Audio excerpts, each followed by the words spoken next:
Hello again, viewers. My two viewers out there. I'm sure other people must see it, just probably not recorded. Anyway, no, I was just going to talk about something which is close to my heart, and that's protecting the Earth. So I'm kind of like a Captain Planet in a way, you know.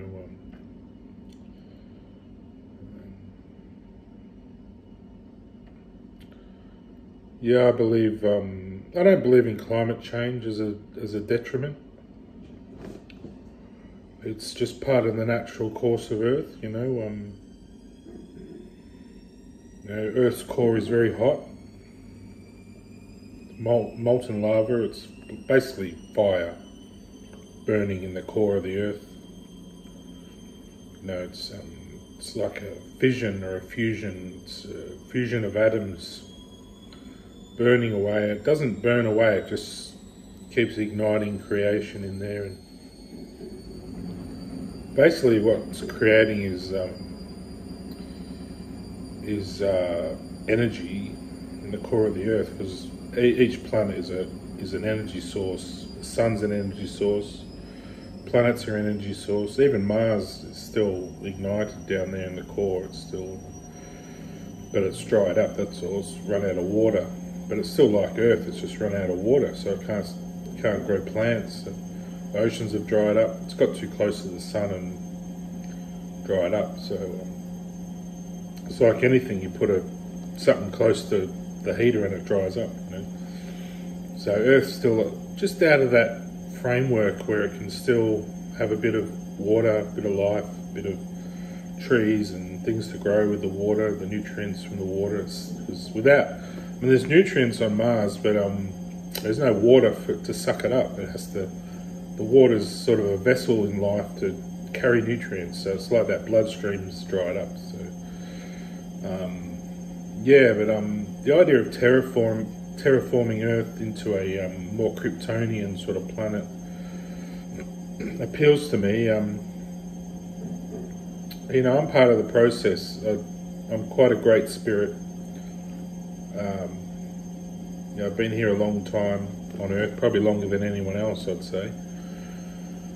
So I understand the complexities of the Earth's layering, and we probably have an understanding of about probably 100 kilometers below the surface.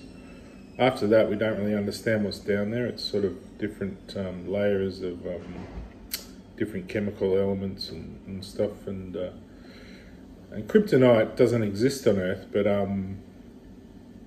the elements to create kryptonite do. So you can combine those elements, and part of global warming is part of the process of creating that kryptonite element. So what happens is the Earth heats up and gets to a point of almost where you can't cope. So it's hot, but it's changing you as well. Your elements in your body are changing to cope with the heat, and that's why I don't always run the air conditioner. I don't always dress really warm. I like to battle the elements a little bit, so I keep up with the consistent changes in the world, and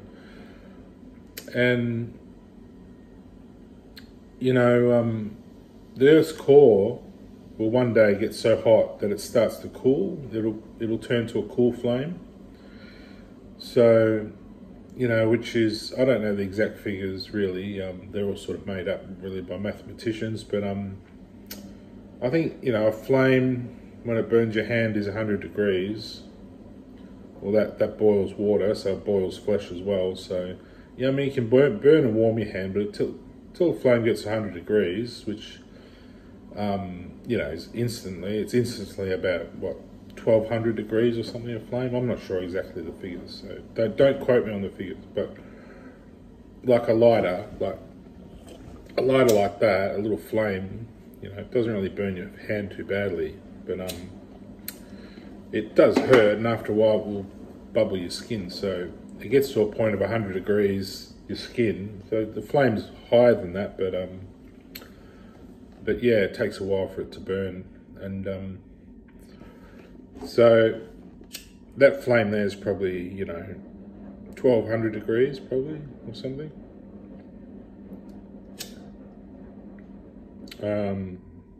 Yeah, so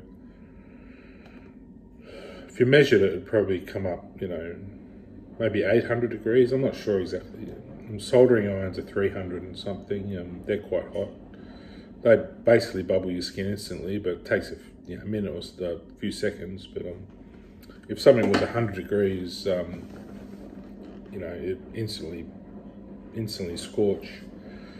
But say as you go down the Earth's layering, it slowly warms up more and more. You know, you get through the magma layers of the lava stages, and then more into the hot molten rock, and then into more hot gases where rock has actually become gas. You know, and which fuels a flame in the core of the Earth. It's like a fuel source, the gas down there. You could probably, you know, run the entire Earth just on that gas alone if you tapped into it, but you can't, sort of protected by the layer of hot molten lava, so there's no really way of getting it, which is quite a blessing really, because, you know, the way humans behave on Earth, they'll probably try and destroy it or something.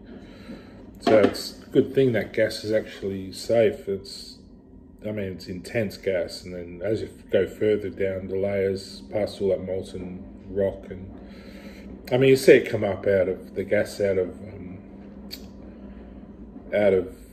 volcanoes a little bit. You know, all that pressure builds up and the gas explodes in magma, and it pushes all the lava up. So now as you go further down, it just becomes flame, and, you know, basically in the center of the Earth is just a raw flame, which is just. But yeah, as the world heats up, as we go through climate change, which doesn't really exist as a negative thing. It exists, but it's not a negative thing. It's a positive change, and the core of the Earth will become so hot in flame, it will become a cold flame and start to cool the Earth. So it will fluctuate back to, back eventually to an ice age. You know, as life starts to dwindle on Earth, and sort of, all our machines don't function. It's sort of a way of cleansing the Earth of all the shit, and then those that are strong will survive. That's why I want to be, regarded as Superman. So I tend to cling to that belief, and then, you got to be a Superman to survive that sort of climate change. If you're huddling away inside your house and you're not getting out and not doing anything, like I did all my adventuring all through the Red Center, and pushing myself through the elements, and my body's probably a bit weak, but I'm going to work on that, sort of be a bit stronger. I did some weights last night, but it's not just about weights, it's about battling elements. And there's probably people who can battle the cold, but there's people who can battle the heat. Probably people around India, around Middle East will probably cope well with it. People around the equator, probably, they've sort of, become accustomed to it. And I did a bit of training up in Darwin to feel stronger, and that's where I got well. So it was a positive thing, the heat. It does affect you overnight. Sometimes you need air conditioners, but to sleep. But that's all right. Look, I think we've all got used to sleeplessness, haven't we? It's just part of the temperature rising. I think we find it hard to sleep, but it's risen a few degrees, and it does affect you a little bit. Whereas when we were kids, it was like out like a light. Like Mum used to say, what she say, dead to the world, she used to say. So you're like dead to the world,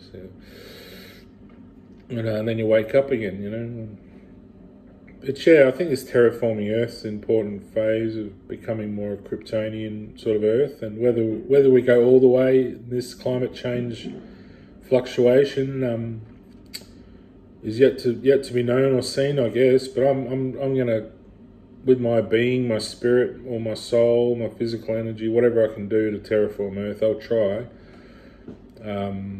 Just about positive influence to. I don't think it's a bad thing becoming Kryptonian. It means you're a stronger Earth, and you can even blossom into another sun. So I'm hoping Earth blossoms into not a red sun, but a white sun, like a I don't know what you call it. It's where the Earth itself is warmer. You know, it's like a hot sort of like it builds. Its cells become stronger, but it's sort of like you can deal with the heat. It's could take a long time, 1,000 years, but I'd like to know Earth could blossom into a sun, you know, a small sun. Then we'd have the two suns, you know, it would be nice. Maybe we'll all migrate to Venus then, because Venus with the two suns would change the climate. So these are the positive changes I believe in. I don't think there's anything negative in the world that I personally have witnessed. I think maybe other people go through stuff and perhaps it's their fault, but maybe it's not, maybe they're innocent, but I try and, you know, project a positive energy out there to help others, and hopefully they realise that I'm just trying to be a positive influence and trying to help the world I live in. So that's the role of a Superman or a God or a you know, a positive spirit or a Holy Spirit, or to be you know, a positive power, turn that evil into a magical sort of creative force. You know, that's what I believe my evil feelings have turned into, magic, you know, like, which is just a beautiful thing, really. It turns all that dark death energy into positive light, creative energy. So yeah, so anyway, that's where I'm at this morning. I didn't go to school today because I basically finished most of my classes. I'm just easing off a bit. I've been a bit full on. It's been tiring me out, but I tend to just, you know, push myself to be everywhere on time and always trying to do the right thing all the time, and it does get a bit exhausting. Sometimes you just got to say, right, I'm just going to crash and just relax. So I might go do some shopping now, get some drinks. I might get some more vodka. That was nice, that vodka. I like that Smirnoff. It's good drop. It was only $40 for a big bottle, so apologise to anyone who's alcoholic who doesn't drink, but I like to have a splash. So yeah, anyway, better get ready. I've had my shower, I'm doing my washing, as you can probably hear in the background, so I'll hang that out and then I'll head off, do some shopping, and I'll go to Aldi. It has a good brands, and oh, it's alright. It's just probably easier to shop at Aldi than the bigger stores. There's not much range, you know, it's just what you need, really. Sometimes there isn't, you know, but you just compensate, just get whatever. There's always something there, you know. You're not going to find your fine cuisine brands or anything, but for single blokes, it's pretty good, Aldi. I didn't warm to it at first, but now I think, oh yeah, it's not too bad. It's just got its basic stuff, you know. Yeah, nice little bottle shop up the street from there, so I'll head in there and get a bottle of vodka. Still got all my whiskey there, so that's good. I wanted to create a little bar along here where my phone's sitting, and there's like a little bar inlet. I'm not sure the bottles would fit. Oh yeah, they do, just fit. Wow, cool. They just fit in. Not about that one. No, doesn't fit. That one will have to go at the top. But yeah, my whiskey bottle there, vodka bottle, yeah, that can just sit under there nicely. And I've got the cupboard down here. I can put some under there out the way, probably fit. Yeah. Got my cleaning alcohol down there too. So it's all alcohol today, isn't it? No, I don't drink much. I think just in moderation. Have a few nice glasses at the end of the day just to relax, and any more than that is probably detrimental. So I don't get wasted or anything, but maybe once in a while it's nice to just let loose and go a bit stupid. But I tend to be a bit of a crazy monkey when that happens. So luckily I'm not a violent drunk. I'm just a stupid funny one. So yeah, I probably won't do that though. Get drunk. I don't see the point of it really. Just have a nice night in. I like. So anyway, yeah. So yeah, terraforming Earth. It's just something to think about. It's not something to worry about.